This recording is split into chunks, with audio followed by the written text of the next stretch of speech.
This week's episode of Proper English is brought to you by Who Wants to Be a Millionaire? And the idiom coming out of the woodwork.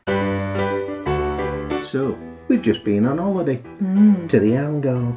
It was very sunny, very warm, and there was a rooftop pool. Oh. And you could eat as much as you wanted. Bliss, wasn't it? It was great fun. Bliss. And the sun was gorgeous, apart from the last day. And it got us thinking, didn't it? If you won the lottery, how often would you go on holiday? Well, the classic question actually is, if you won the lottery, what would you spend it on, isn't it? Well, that's true. And I think a holiday is high on everyone's list. Let's just define first of all then, if we won the lottery, like, are we saying we've won £1 million, or are we saying we've won £2 million? Are we doing it in euros? That's a really difficult one. You know what the biggest lottery win was of all time? It was in October 2018, and it was over $1,500 million. Jeepers creepers, I can't even imagine how much money that is.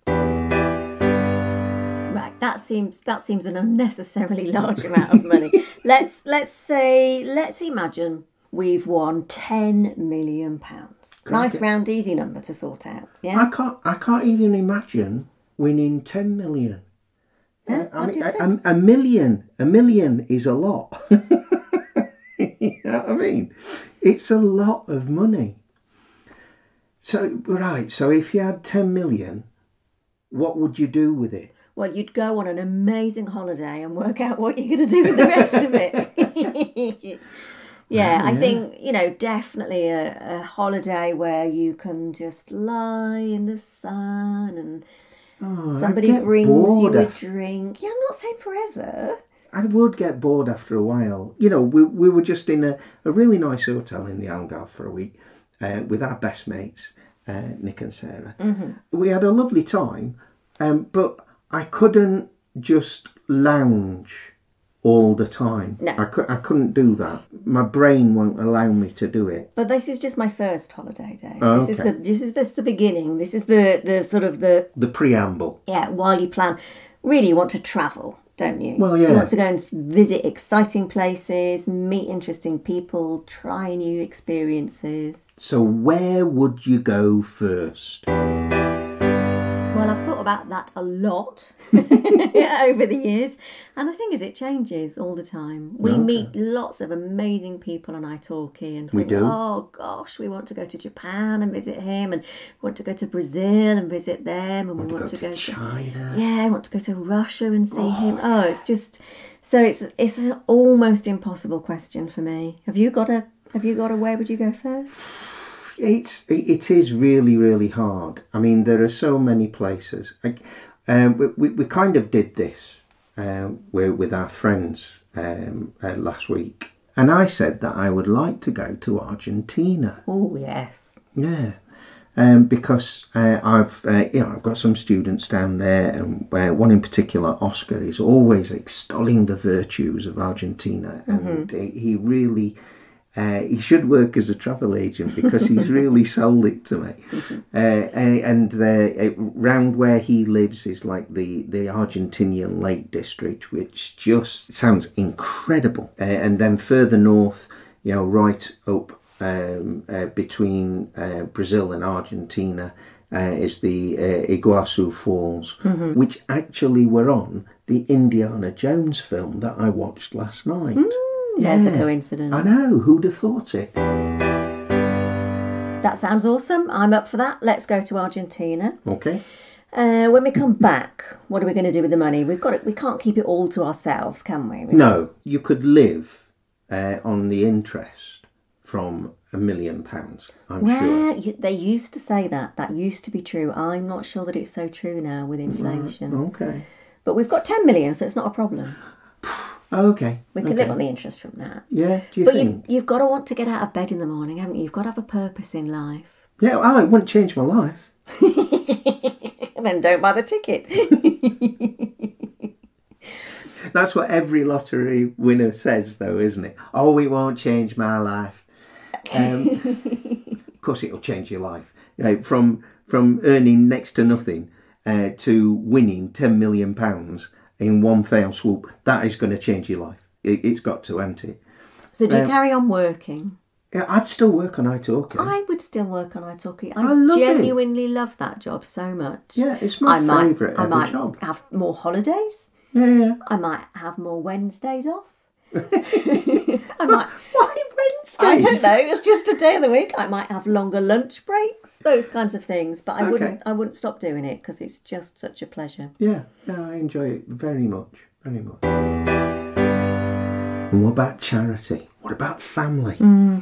If you won 10 million, right, you could give a certain amount to your brothers and sisters, to your mom, to your nephews, all that sort of thing. Mm-hmm. But this is where it gets complicated, though, isn't it? Mm-hmm. Because what's the sliding scale? Do you divide it up? Yeah, how do you divide it? Yeah, exactly. Does a couple get the same as a single person? Yeah, I know. It's fraught with danger. So best to be a complete tightwad and not tell them anything about it. Okay, right. Well, this is going to lead us on fairly soon, I think, to the coming out of the woodwork. So I think. Well, maybe. I think I agree. I think don't tell it. I think you can tell people that you've had some good luck, but you don't tell them how much, because if they know you've won 10 million and you only give them 1 million and they think that makes you really mean and selfish, then things are going to go horribly sour, aren't they? If somebody gave me 1 million, I wouldn't think they were selfish. I'll be honest with you. But you never know. You never know. It brings out the greed in people. Well, yeah, that's very true. And then you say, oh, and I'm just going to give it to those very lovely friends of ours. And then the other lovely friends of yours say, well, why didn't you give us anything? And then because you're not as lovely as they. Yeah, well, exactly. Because actually, it turns out we didn't like you. No, so it doesn't just bring out the worst in other people. Perhaps it brings out the worst in us. It could do. Well. It could bring out the worst in us. Yeah. So charities. Mm-hmm. Over the years, I've done bits and bobs of work for charity, but I don't like to talk about it. No, but seriously, we've both done things for like refugee charities and things like that, mm-hmm. And we've helped there with homeless charities in Sheffield, back in our home city, and things like that. So there is an option there for donating, a hefty chunk of cash. But again, it just gets so complicated. Do you give a few charities a big chunk, or do you give lots of charities a little bit? Oh, yeah, it's very This is difficult. A responsibility, Dave, that I don't know if I'm ready for. Yeah, well, it's it's having just that little bit of power all of a sudden, isn't it? Yeah. Cat charities are going to get something. Yeah, animal charities. Yeah. It just reminds me of that song by Elvis Costello and the Brodsky Quartet. Mm-hmm. All the cats will be jumping up and down and you little swine will get nothing.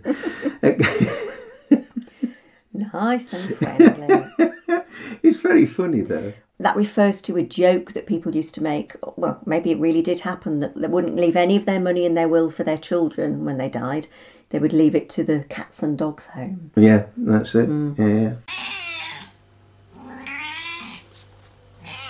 And now it's time for Idiom of the Week. Idiom of the Week? So, what you were saying earlier about people coming out of the woodwork. Yeah, well, we can also say crawling out of the woodwork. Yes, can't we? crawling out of the woodwork, indeed.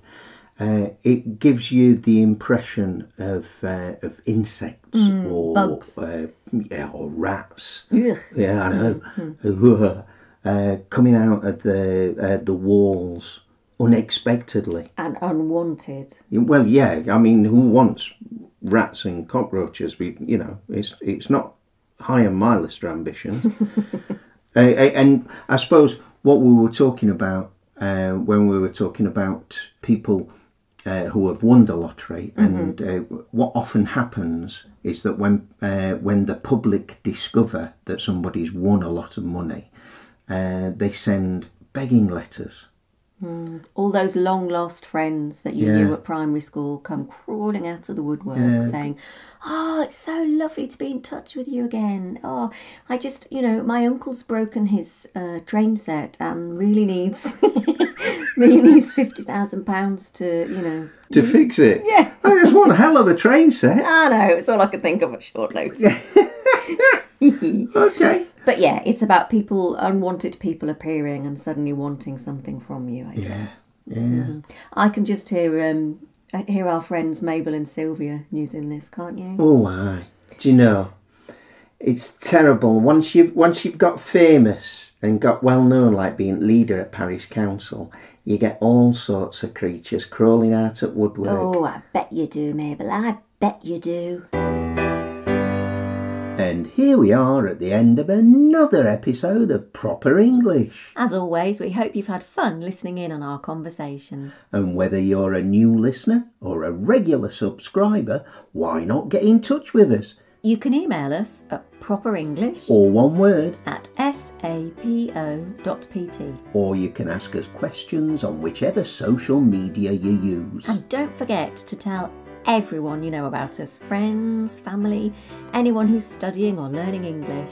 And make sure that you rate and review us if you can. Because that helps other people to find us. And subscribe to us on your favourite podcast app. So, until next time, it's goodbye from me. And it's goodbye from me too. And thank you for listening to Proper English.